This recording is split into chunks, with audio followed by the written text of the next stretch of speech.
সুতরাং মনেরা আমি ডেকেছি, আমার ডাকে সাড়া দিয়েছিস। ফালা তালুমুনি ওয়ালুমু আনফুসাকুম, সাবধান হয়ে যা, আমার নামে তিরস্কার করিস না, আমাকে গালিমন্দ করিস না, আমাকে ভৎসনা করিস না। ওয়ালুমু আনফুসাকুম, তিরস্কার যদি করতে হয়, ভৎসনা যদি করতে হয়, গাল যদি দিতে হয়, নিজে নিজে রে দে, আমার না। ইবলিসের কথা যুক্তি আছে না নাই? আল্লাহ এই কথা কোরআনে তুলে দিয়েছেন কেন?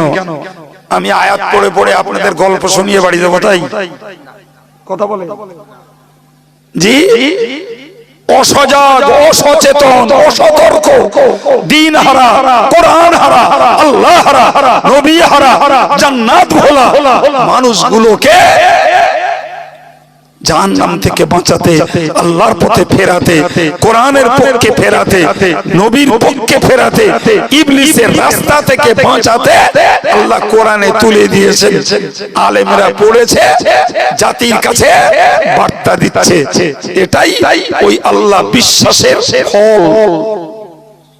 যদি মনে হয় আল্লাহ সত্যবাদী, যদি বিশ্বাস হয় কোরআন সত্যবাদী, তাহলে নিশ্চিত কোরআনের এই বার্তা তাদের জন্য উপকারে আসা উচিত। এরপরেও এই বার্তা যাদের উপকারে আসবে না, তারা যতই মুসলমানিত্বের গেটআপ লাগাক, ভিতর তাদের ঈমান শূন্য। সম্মানিত হয়, কি বলতেছিলাম?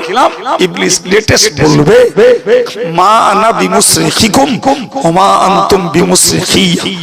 শোন ভাই, আমি তোদের বাঁচাতে পারবো না, তোরাও আমারে বাঁচাতে পারবি। একদম ঝাড়া কথা। ইবলিস আল্লাহরে বলেছিল যে আল্লাহ তুমি দেখতে পাবে তোমার বান্দারা আমার দলে বেশি। আল্লাহ কি সুন্দর বলে দিলেন যে লাআমলা জাহান্নামা মিনকা ওয়া মিম্মান তাবিআকা আজমাইন। শোন ইবলিস, আমি আল্লাহ সর্বোচ্চ সেবা আমার বান্দাদের দেব। সুবহানাল্লাহ বলেন, আর একটু মন খুলে বলেন। আচ্ছা, আল্লাহ আমাদের সেবায় কি দেয়নি বাবা? কি দেই? একটা কিছু বার করুন দিন যে এইটা আমার দরকার, পাচ্ছি না কো দুনিয়ায়। একটাও খুঁজে বার করতে পারবেন না, একটাও। তবে একটা জিনিস পারবেন, সেটা হলো আমরা শান্তির অভাবী সবাই। গুঁড়ো বুড়ো, শিক্ষিত মূর্খ, মোটা তাজা, মালিক শ্রমিক, নেতা নাগরিক, আর বক্তা শ্রোতা, পীর সাহেব মুরিদ সাহেব, যে সামগ্রিক ভাবে বলা যায় আমরা সবাই একটা জিনিসের অভাব বোধ করছি পৃথিবীতে, তার নাম শান্তি। 30 সেকেন্ড ভেবে বলুন, ঠিক বলেছি না ভুল বলেছি? বলেন বলেন। ভুল হয়তো বলে দেন, শিখে নেব। এই তো আমার নিজস্ব চিন্তা চেতনার কথা। গোটা পৃথিবী অশান্তির আগুনে জ্বলছে। রান্নাঘরে অশান্তি, বেডরুমে অশান্তি, যে অফিসে অশান্তি, বিজনেসে অশান্তি, স্কুলে অশান্তি, ইলেকশনে অশান্তি, পার্লামেন্টে অশান্তি, অ্যাসেম্বলিতে অশান্তি। ভারতের বাইরে কোথায় যাবে? অশান্তি নেই, একটা জায়গা বার করে আমার দেবেন দিন, আমি একটু দেখবো ওই জায়গাটা। আপনি একটা কথা বলতে পারেন, হুজুর তো যারা হাফেজ আলেম পীর সাহেব ভালো মানুষ, এক কথায় তো তাদের তো অশান্তি থাকার কথা না, যেহেতু তারা আল্লাহর দলের লোক। ঠিক কিনা বলেন? এরপরেও আমি বলছি তারা অশান্তি ভোগ করছে। ফর এক্সাম্পল, একটা মুরিদ, একটা পীর সাহেবের মুরিদ আছে, আবেগে পড়ে মুরিদ হয়েছে, কিন্তু পীর সাহেবের ডিরেকশন মতো সে মুরিদ জীবন চলে না, শুধু পীর বলে জিন্দাবাদ দেয়। আর পীর সাহেবের নেক আমলও করে না, আর পীর সাহেব পরেশগার, এ বেটা পরেশগারিতাও করে না। পীর সাহেবের মনে কষ্ট যে তুই মুরিদ হলি বাবা কিসের জন্য? তুই যখন ভালো হবি মন্দ যখন ছাড়বি তাহলে তোর লাভটা কি? আমি আব্দুল কাইয়ুম ওয়াজ করছি, আমি তো এই গুনে গুনে নির্দিষ্ট ব্যক্তিদের ওয়াজ করছি না, এক কথায় বেশ ওয়াজ করছি তো মুসলিম কমিউনিটির জন্য। তো যাদের হেদায়েতের জন্য ওয়াজ করছি তারাই নেক আমল করা বাদ দিয়ে সমালোচনা করছে, তারাই পাপ কাজ ছাড়া বাদ দিয়ে জেদ করে করতেছে আর বলতেছে করব, দেখি বলছে আমরা কি করে। বলেন না, তা আমি মাস্টার হয়ে শিখুতি বসছি আর আমার ছাত্ররা জেদ করে উল্টো চলতেছে, তা কি মনে খুব খুশি আছে মনে হচ্ছে? পীর সাহেব, মৌলানা সাহেব, মুফতি সাহেব বাস করে যে সমাজে, ব্যক্তিগত তিনি ভালো, কিন্তু কোন ব্যক্তি তো একক জীবন যাপন করতে পারে না, তাকে সামগ্রিক জীবন যাপন করতে হয়। কারণ যাদের নিয়ে চলতে হচ্ছে তারা তো সব সাধু না, কথা বলে, তারা সব সাধু নাকি? সামাজিক জীবন যাপন করতে যে কখনো মাতালের সঙ্গে, কখনো দাঁতালের সঙ্গে, কখনো সুদখোরের সঙ্গে, কখনো সমাজ বিরোধীর সঙ্গে মিশতে হচ্ছে, কথা বলে। যুবক ছেলেটা বিয়ে করেছে বিনা পণে, এমন জায়গায় বাড়ি বসবাস করছে ফরেস্ট স্কয়ারে চারি সাইডে, যে বিয়েগুলো হচ্ছে সব পণের।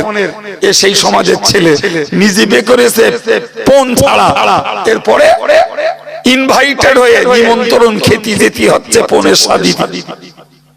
খেতে না গেলেও প্রতিবেশী হিসাবে সহযোগিতা করতে হচ্ছে, কথা বলে। নিজে সুদ খায় না, হালাল টাকা রোজগার করে, শেয়ার হোল্ডারে 10 জন ব্যবসা করছে, 2 জন উইদাউট ইন্টারেস্ট বিনা সুদে টাকা লাগিয়েছে, সেই গ্রুপে আর 8 জন সুদ করে এনে ব্যবসায় লাগাচ্ছে। ভুল বলতেছে না সুন্দরবনের কথা বলতেছি, কথা বলে। তাহলে নিজে আল্লাহওয়ালা হয়ে কখনো চোরের সঙ্গে, কখনো ডাকাতির সঙ্গে, কখনো সুদখোরের সঙ্গে, কখনো মাতালের সঙ্গে, কখনো সমাজ বিরোধীর সঙ্গে কাজের দায়ে আমাদের যোগসাজশ থাকতে হয় বা রাখতে হয়, কথা বলে। বান্দা, তুমি যেটা নিজে নিজে করছো ওটার পাওনা গন্ডা কিয়ামতে দিয়ে দেবো, কিন্তু তোমার যাদের সঙ্গে সমাজ আর জীবন ব্যবস্থা, তারা যেহেতু আমি আল্লাহর পথের পথিক নয়, তুমিও তাদের ছেড়ে 16 আনা চলতেও পারছো না, ফলে ওরা আল্লাহর দ্বীন ভুলে যাওয়ার জন্য যে অশান্তি ওরা ভোগ করবে, তোমারও তার ছাঁটরা কিছু নিতে হবে, কথা বলে। আমার কথা মাথায় ঢুকেছে? জি, ফিরে চলুন, আমি একটা তথ্য দিচ্ছি, একটা চ্যাম্পিয়ন তথ্য দিচ্ছি। ভাই, অনেকদিন আগে এই জয়েন্ট এন্ট্রান্সের একটা বই পড়েছিলাম, বইটা মূলত ইংরেজিতে, আমি ইংরেজিটা পড়ি, তো তার একটা ট্রান্সলেশন পড়েছিল। তো গল্পটার নাম দেওয়া আছে গিফট অফ গড। কি নাম দেওয়া আছে? Gift of god. লেখক খ্রিস্টান।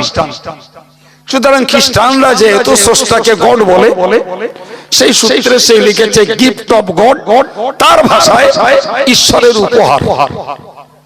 তো আমরা তো ঈশ্বর বলি না, সুতরাং আমরা শব্দটা চেঞ্জ করে বলি, গল্পটার নাম হলো আল্লাহর উপহার।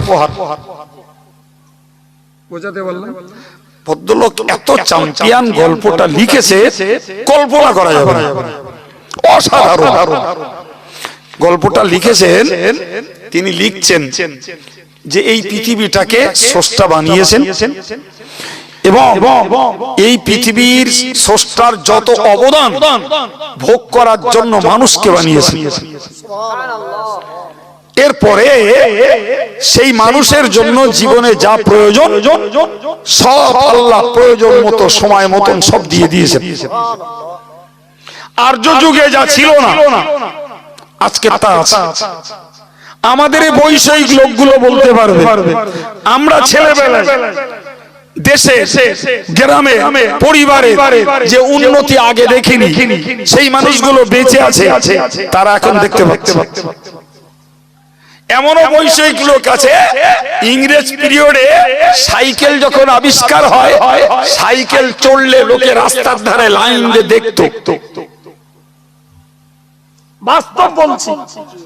আর বলছো চলে কি করে, দুটো সরু সরু কি চাকা, আর উঠে এই ভারী লোকটা যাচ্ছে। সেই লোকগুলো এখন এরোপ্লেন চাপ। কথা বলে।